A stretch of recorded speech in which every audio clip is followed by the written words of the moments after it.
It was 1884, and Anaheim had a population of just over 2,000 people.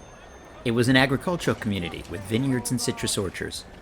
It was also the year that Anaheim Town Marshal Rudolph Bohn was brutally beaten and later died from his injuries after serving just 1 year as the city's chief elected officer. He was the second Anaheim officer to die in the line of duty and was Anaheim's ninth chief. But until recently, no one alive today knew who Bohn was or that he served as one of the earliest law enforcement officers in the city of Anaheim. Hi there, this is Joe Vargas from Behind the Badge. Today we're here with Rick Martinez, and some of you may recognize him as Sergeant Rick Martinez from the Anaheim Police Department. For over a decade, he was the head of their public information department and spent a lot of time on television and had quite a illustrious career at the city of Anaheim. He wasn't always just a spokesperson. He was a background investigator. He was a motor officer. He was a patrol officer. He wore a lot of different hats at the agency, but we're lucky to have him today. And Rick, in the intro here, we were just talking about this idea that how could you forget that the head of your police force in a city in Anaheim died and nobody knew it? Yeah, that one just took me by surprise. You know, Joe, I have been the historian for the department for over 30 years. Back in the 1980s, I was tasked with being the historian when I started to do the department's first historic yearbook. And we put a lot of work into researching the department's history dating back to the start of the city. And by the time I retired, we had everybody accounted for as the chief of police, or back in the 1800s, they were referred to as either the city or town marshal. And so when I discovered or informed that we had a town marshal by the name of Rudolph Bohn, I was just surprised. I said, how did this guy slip through the cracks? And what happened to him was equally or more surprising and fascinating individual to research. Well, yeah, he, as a historian, you know, I tend to know almost all of these old figures by name. And Rudolph Bohn was to us only known as the night watchman. And as a matter of fact, when you read any article that is available out there, he was kind of like the Barney Fife. He was the second person to assist the actual town marshal, and his task was being the night watchman. And you know, he was kind of a colorful guy. Where in some of the stories, people like to pick on him. So my perception of him was a lot different at the time that I retired than last year when we actually discovered what happened to him. Mm-hmm. And you know, it's interesting too. How did the discovery come about? You said somebody let you know. Yeah, what happened was, you know, we keep numbers for each of the town marshals and chiefs of police. So today we have Chief Cisneros as a 36th police chief. And when Chief Cisneros was going to be sworn in, City Hall was doing a press release, and there was some confusion as to the number that he was going to be. And I told him he's number 35. And there was the city historian. She says, no, that number's not accurate. And her numbers were off also. And so I gave her a call so that they could prepare this press release. And she goes, oh, I forgot to tell you, we found a marshal that you're not aware of, a guy named Rudolph Bohn. And I said, no, Rudolph Bohn was the night watchman. He was a town constable, but primarily his duty was to watch the businesses downtown Anaheim while the merchants were asleep. She says, no, he was actually sworn in as the city marshal in 1884. So that started me on the quest of who was this guy, and is this really, in fact, a real town marshal? Now, just for perspective, the city of Anaheim at the time was basically just 4 big streets and 1 big center street, I believe. You know, we had a North Street, an East Street, a South Street, and a West Street, and then in the middle was Center Street. Yeah, that's absolutely correct. And, you know, the streets are still marked that way, you know, north, south, east, and west streets in Anaheim. And back then, Anaheim was actually fenced in. There was these tall willows. And if you want to see what they look like, there's a replica that was erected over there at the intersection of Lincoln and West Street next to the Ruby's Diner. And so the entire city was fenced in, and they would close the gates of the town at night to prevent the cattle from coming in. So it was a small fenced in community. Actually, what's interesting, Joe, is that most people aren't aware is that Anaheim is the first planned community in the state of California. Mm. And that's true. That was German immigrants, I believe, who came out and were going to create a vineyard culture or something of that sort. Yeah, absolutely. Their goal was to be the largest vineyard in the world. And back in the 1870s, they beat out Europe. Mm. And so Marshal Bohn has the responsibility for looking after the town. And apparently during the course of his duties, he tried to take some unruly people into custody, and then something happened. Yeah, the story is actually quite sad. Well, of course, the assault and his ultimate death was quite sad. But what transpired is he was elected to the office of city marshal in, I believe, late 1884, and then he served in 1885. It was, I believe, early in the month in 1885, he had made an arrest late at night, almost close to midnight. He had gone down to one of the local saloons at what is now Lincoln and Anaheim Boulevard. And he arrested these two belligerent, obnoxious individuals who were drunk. And he was escorting at least one of them to the city jail, which was just about a block and a half north from there. And as they got close to the jail yard, it looks like actually probably on the jail property, there was a couple of this individual's friends following. And just as it got to the jail yard, the individual, I believe his name was Kwok Sais. And Kwok Sais grabbed the marshal's baton and beat him senseless. And the friends helped him escape. So this Kwok Sais beat the marshal about the head and about his body, knocking him unconscious. And then they took off. And about 2 o'clock in the morning, sometime about 2 or 3 o'clock in the morning, the marshal came to, and we don't know how he got to this location, but he was found wandering close to a winery that was located at what is now Ball Road and Disneyland Drive. Mm-hmm. Now, what's amazing about that is he was assaulted in downtown Anaheim, and Dr. Buford, the town's doctor, lived 1 block away right there at Lincoln and Anaheim Boulevard. So if he was trying to get to the doctor's office, he certainly must have been batty based on the injuries he sustained. But somebody found him wandering, and he was in bad shape. Matter of fact, when they called Dr. Buford, they got him back to the doctor's house, and it took 2 hours just to stitch up his head.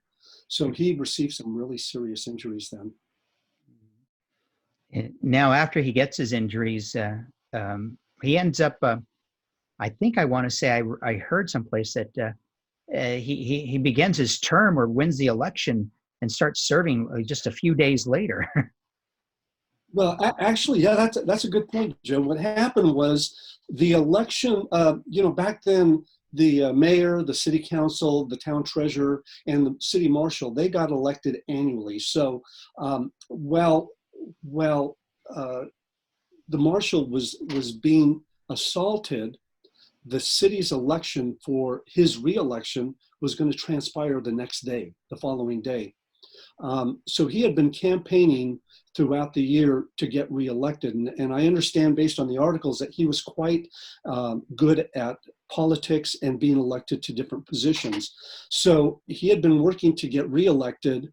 The night before the election, almost at midnight, he gets assaulted, gets beat to a bloody pulp. And the next morning, he is being treated and is in critical condition when the townspeople, obviously unaware that he had been assaulted, they reelected him that next day. Mm-hmm. So back then, of course, we have to remember, what type of communications did they have? It was probably the weekly newspaper. So I'm sure aside from the gossip in the town that would probably spread later throughout the day, people were voting for him, unaware that he laid on his deathbed. Mm-hmm. So what happened with the injuries being quite serious? I understand he never really actually recovered from his injuries.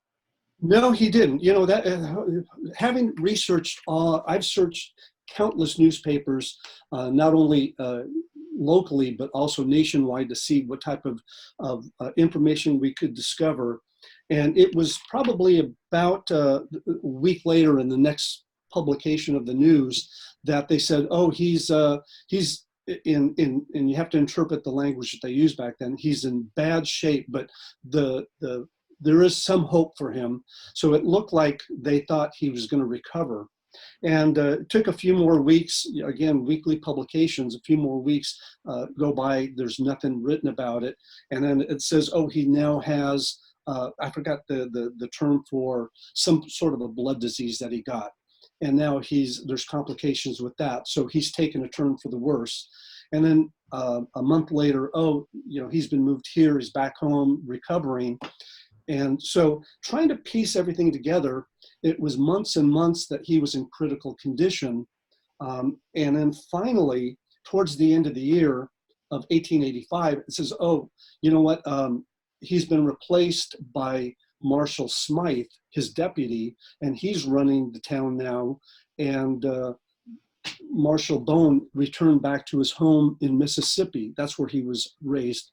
And then time goes by, and it was not until 1886, it was sometime about September, I think it was actually October, that the newspaper came out, says, we got word that Marshal Bohn died, and while we haven't received the official cause of death, it was most likely from the complications, and it went into some sort of a description on the complications from his injury, and it described the type of injury he had, which appears to have been some sort of a concussion, something similar to that. So it took a lot to try to verify the death, and we couldn't come down with the exact date that he died, but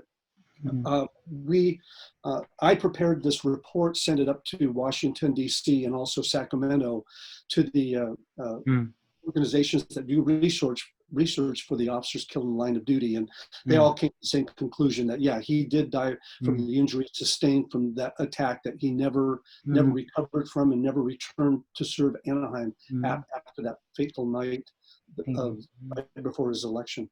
Now, that was a challenge in and of itself. You've got this person who served as a law enforcement officer, was serving his community, was killed. But we don't just put anybody on the memorial wall in Sacramento or Washington, D.C. There was a ton of work that had to go into that before you could put them on those walls. Yeah, absolutely. I kind of had a taste for the process back in the 1990s when Chief Kennedy and his staff, and then later on Chief Gaston, had us do some research into Marshal Lehman's death, the first officer killed in the line of duty. But in this case, you're right, Joe, just not anybody can go onto those memorial walls. There's a lot of strict guidelines, and they have to have been assaulted or received some serious injuries from the actual performance of their duties. So Anaheim, besides, being a bustling community back then, there was crime and, drunkenness and those kind of things going on all the time. A lot of laborers, I suppose, working in a lot of those fields also. A rambunctious Friday night is not unusual in any place back then or even now. Right. Back then you think of how small Anaheim was, and it was obviously a tight-knit community of a group of German families that pretty much knew each other. But when you look at the newspaper articles and the different activities that were taking place back then, they did have murders. They had a lot of intoxication and the things that come with over intoxication. So there was a lot of fights, a lot of assaults, and the occasional murders out there. Here's a question. What ever happened to the guy who got away? Kwok say. So that's a good question, because it was reported that it was believed that he escaped to Mexico, but there's been nothing to officially say that he was captured. And as a matter of fact, I believe in a later article, the Anaheim Bulletin back in the days, even into the 40s and 50s, would take a look back at history, and they would publish an article about 150 years ago today in Anaheim, or 50 years ago. And there was one of those articles that asked that same question, is that whatever happened to Kwok and most people believe that he did return to Mexico, or at least went in hiding there and never to be seen again. Anyway, interesting thing. I mean, the fact that we can go so far, into now and never realize that our history sometimes is forgotten because people forget to write it down, or we appreciate the effort that you are doing with the city of Anaheim, to memorialize a lot of this stuff, because even now we kind of sit there and look around and go, boy, we should have kept one of these, and we should have recorded that, and we have to, what happened back then. I mean, you had an illustrious career, I had one, but there's been a lot of changes, from the small town that you started in into what it is now, which is a bustling, thriving town. Well, maybe not right now with COVID going on. Right. Well, yeah, you're right. And, we did have a great career, but, Joe, we know so many people that we had an opportunity to work with. And when you and I were there, we heard stories of some people in the earlier times that, that we recall, but it's sad that people like Marshal Bohn, nobody ever knew they even existed and what type of service. And those are the people that laid the foundation to the department that we have today. Okay. And the department this year is celebrating its 150th anniversary, which is quite significant. And unfortunately, with this COVID and this pandemic that's going on, a lot of the activities that we had planned have been on the back burner, or placed on the back burner. For example, Joe, as you know, Anaheim's very first law enforcement officer to be killed in the line of duty was Marshal Charles F. Lehman, killed in 1872, only 2 months into his job. And this year, we were going to rename Oak Street. A portion of Oak Street is going to be renamed Lehman Way in his honor. But those things are put on the back burner because of what is transpiring right now. And hopefully we'll be able to recognize these individuals for their service that they gave to their community back in the day. Yeah. And one of the things we're proud of in the professional policing is we never forget.